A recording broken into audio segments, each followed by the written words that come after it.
অফরোডে feel নিতে গেছিল আর মামা একটা জন্য টাইনা টাইনা গাড়িটা উঠে যাচ্ছে। ইস উঠাও সামনে উঠাও, ভাঙছে না গাড়ি, ভাঙছে না বল? অফরোডের ফিল নিতে গা একবার পুরো অফরোড হয়ে গেছে গা।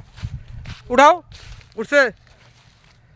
বাবা রে বাবা, দুজনে কি চালকটা গো। ই আমার মামা এখানে ঠেলা গাড়ি উঠে যাচ্ছে। ভাঙছে নাকি কিছু? ভাঙছে নাকি কিছু? হ্যাঁ দেওয়া হচ্ছে। ওই সামনে মিহি মাঠ গাড়ির ব্যাক হয়ে গেছে না? ব্যাকা দইবই এইভাবে এনে দেখি অফার আগে এলো তোমার ভালো রাস্তা একটু চালাই দেখাই দেবো, ভালো করতে চালাই শিখাই দেবো, তারপরে সে এই রাস্তায় দেবো। তা না কয়ে হুটহাট করে ওটা তো ব্যাক হয়ে গেছে মনে হয়। দেখা দইবই শেষ, শিখানো শেষ। স্টার্ট এবার হলো তো শিখানি গিয়া উঠাও। শিখা দেয় নিজে শিখে গেছে। ঠিক আছে।